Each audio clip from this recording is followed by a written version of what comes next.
झारखंड की राजनीति में शह और मात का खेल चल रहा है।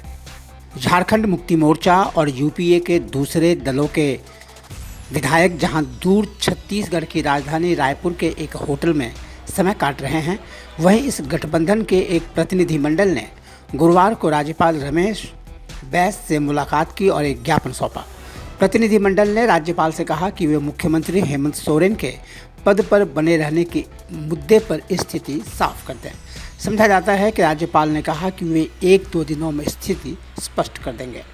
यूपीए के प्रतिनिधिमंडल में शामिल कांग्रेस सांसद गीता कोड़ा ने पत्रकारों से कहा कि राजभवन की ओर से बताया गया है कि महामहिम राज्यपाल अभी कानूनी सलाह ले रहे हैं।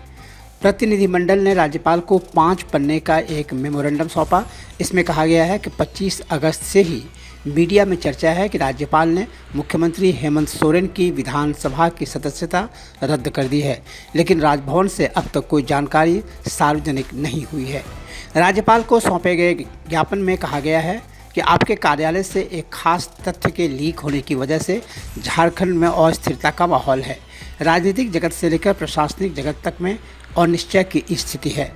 आपके कार्यालय की ओर से सही जानकारी सार्वजनिक नहीं किए जाने की वजह से राज्य की एक चुनी हुई सरकार को अस्थिर करने की साजिश हो रही है। ज्ञापन में यह भी कहा गया है कि राजभवन की ओर से केंद्रीय निर्वाचन आयोग को जो रिपोर्ट दी गई है उसके बारे में अब तक कोई सार्वजनिक घोषणा नहीं हुई है, लेकिन राज्य का सबसे बड़ा विपक्षी दल भारतीय जनता पार्टी इस रिपोर्ट के बारे में सार्वजनिक घोषणा कर रहा है।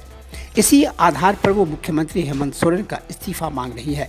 इतना ही नहीं, राज्य में मध्यावधि चुनाव की संभावना भी जताने लगी है। राज्यपाल को सौंपे गए ज्ञापन में ये भी कहा गया है कि आपको मालूम है कि मुख्यमंत्री की सदस्यता रद्द होने का सरकार पर कोई असर नहीं पड़ने वाला है, क्योंकि झारखंड मुक्ति मोर्चा, कांग्रेस और राष्ट्रीय जनता दल गठबंधन के पास पूर्ण बहुमत है।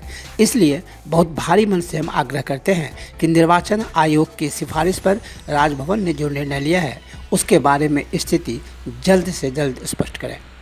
प्रतिनिधिमंडल में गीता कोड़ा के अलावा विजय हांसदा, जोबा माझी, सुप्रियो भट्टाचार्य, विनोद पांडे, बंधु तिर्की और धीरज साहू शामिल थे।